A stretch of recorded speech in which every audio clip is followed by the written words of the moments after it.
Sebelumnya saya makasih banget ya untuk komunikasi UNER, saya dikasih kesempatan sharing di webinar ini, berbagi screen sama pembicara-pembicara hebat yang ada di sini ya. Semoga bermanfaat nanti yang saya sharingkan di sini. Oke, halo, sebelumnya nama saya Adinda Srinintia. Saya adalah alumni komunikasi 2004. Kebetulan saya adalah konsultan komunikasi. Saya start karir saya sebagai hospitality PR sampai sekarang. Nah, sekarang ini yang akan saya sharing mungkin lebih banyak kepada keadaan di Bali, karena memang di Bali mungkin menjadi salah satu provinsi yang sangat terdampak akan pandemi ini.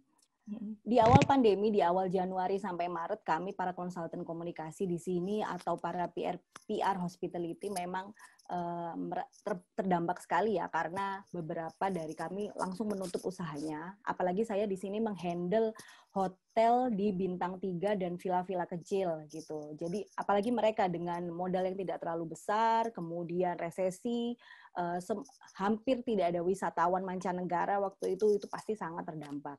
Nah, di kuartal kedua kami mulai bekerja di situ. Jadi di sini akan saya share beberapa. Boleh next slide, Mbak Via?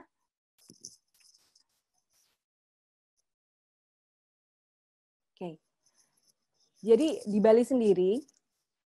Bali sendiri ada masyarakat yang bekerja di sektor informal yang menggantungkan hidupnya di pendapatan harian itu sangat tinggi.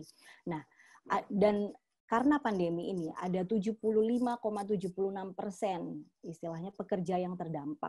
Tidak bekerja, tidak mendapatkan upah harian, dan lain-lain. Nah, untuk datanya sendiri ya, di triwulan pertama aja di Januari sampai Maret kemarin, kunjungan wisatawan itu menurunnya tuh tinggi banget. Dari Januari sampai Mei 2020, dari Cina aja langsung minus 77,27%. Wisatawan mancanegara dari Australia turun minus 48,56%. Wisatawan mancanegara dari India 54,92%. Dari Jepang minus 49%, dan dari USA minus 54,33%. Jadi Anda bisa bayangkan bagaimana efeknya kepada hospitality industry di area Bali. Jadi ini berdampak ke semuanya, tidak hanya di hotel, restoran, retail, semuanya memang sangat terdampak. Nah, di triwulan kedua, pemerintah Bali sudah mencoba untuk membuka kembali pariwisata Bali dengan membuka airport, dengan membuka kembali pelabuhan. Nah, hasilnya memang betul akan ada terdampak sedikit dari segi ekonomi untuk kita, tapi memang harus kita sadari bahwa jumlah positif COVID di triwulan kedua di Bali sudah menembus angka 3.000 dengan positif hariannya itu lebih kurang 130-an positif COVID. Nah, itu start dari kita memutuskan untuk opening pariwisata kembali. Sebetulnya, boleh next slide, Mbak Via? Oke. Jadi, sebagai economic reason, kami sebagai destination pariwisata, kita harus make sure ya bagaimana masyarakat kami bisa survive di pandemik ini.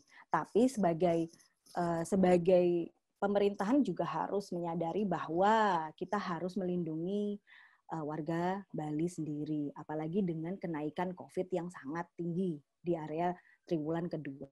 Berbagai upaya dilakukan oleh para retail, hospitality, yaitu hotel, restoran, dan lain-lain. Banyak sekali kalau mungkin yang bisa dilihat beberapa objek pariwisata menggratiskan tiket masuk. Ada yang membanting harga sampai 50%, ada yang buy one get one. Jadi efeknya apa? Efeknya betul, mereka akan menjaring banyak sekali wisatawan yang masuk, lokal ataupun domestik. Lokal dalam artian ini warga Bali sendiri ataupun domestik dari luar Bali. Nah, efeknya sekali lagi positif COVID itu akan meningkat terus sampai sekarang gitu. Boleh di slide lagi, Mbak Fia? Nah, Challenge-nya sendiri adalah untuk wisatawan mancanegara. Di Bali sendiri ada lebih dari 1.900 visa proposal yang menunggu untuk disetujui. Jadi sebetulnya udah banyak sekali wisatawan mancanegara yang ingin masuk lagi kembali ke Bali. Cuma karena ada travel warning dari beberapa negara, kemudian kita juga harus menjaga ya kondisi Bali yang memang masih belum stabil. Itu jadi beberapa visa ini ditangguhkan sampai waktu yang belum kita tahu. Rising-nya sendiri total saat ini per kemarin ada 9.517 positif virus positif corona di Bali. Nah, sekarang tugas kita nih sebagai konsultan komunikasi itu bagaimana sih untuk memberikan kontribusi yang baik untuk membantu para pemilik bisnis agar menjadikan bisnisnya setidaknya bisa bertahan di area pandemi ini. Boleh di next, Mbak Fia?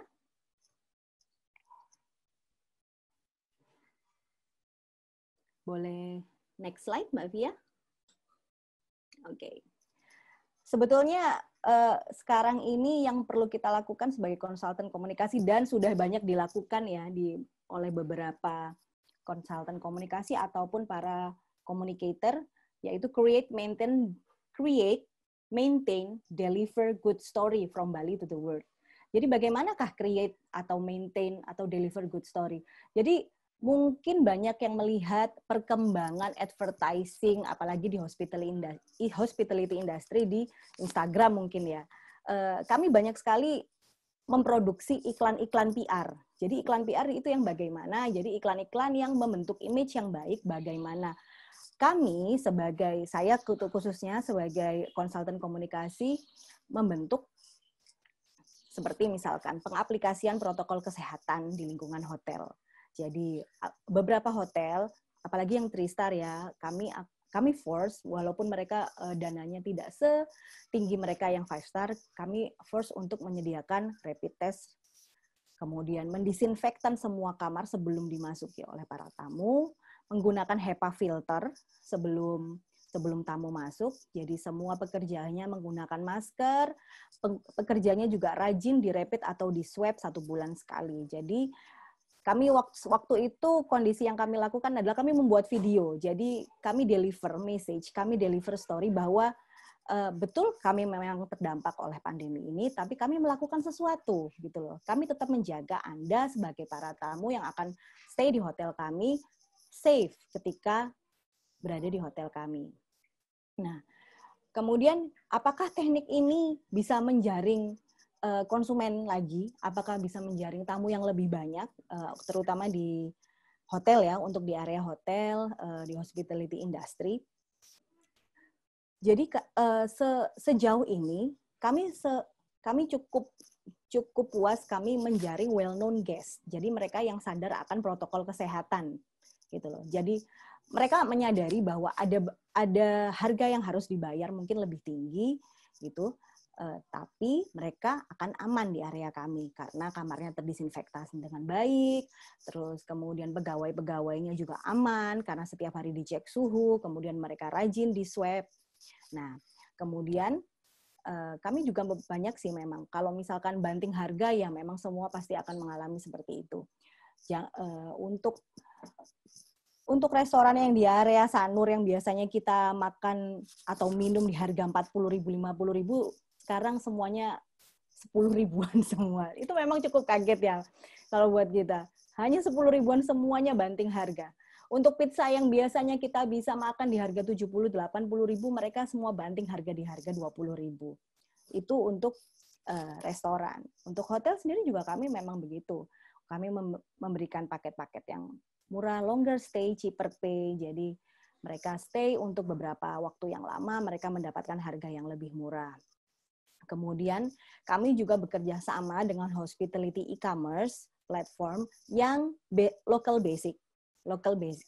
Jadi ketika Agoda dan Booking.com mereka sudah mulai agak turun gitu, kita mulai cari di hotel domestik, hotel beds yang mereka bisa punya capability untuk approach ke wisatawan domestik di situ.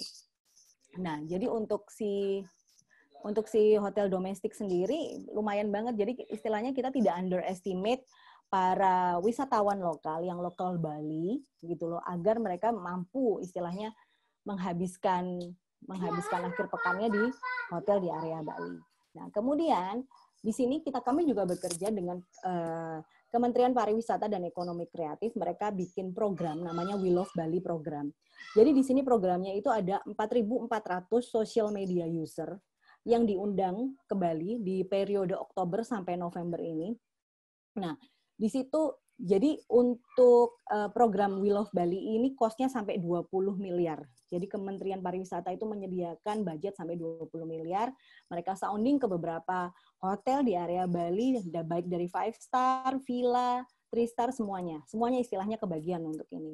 Nah, di sini sendiri para social media user itu adalah mereka yang aktif di Facebook, Instagram, TikTok dengan usia 18 sampai 50 tahun.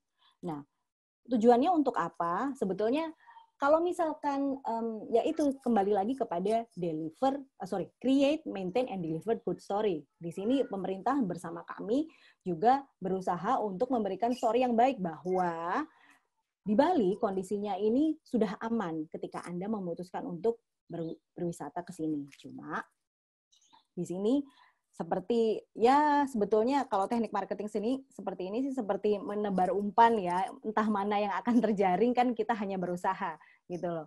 Jadi di sini akan ada 4.400 ini sudah datang, kebetulan di manajemen villa yang saya handle, saya sudah menghandle 18 social media user, para influencer, kemudian para selebgram, itu sudah mereka stay di sini selama 3 hari 2 malam.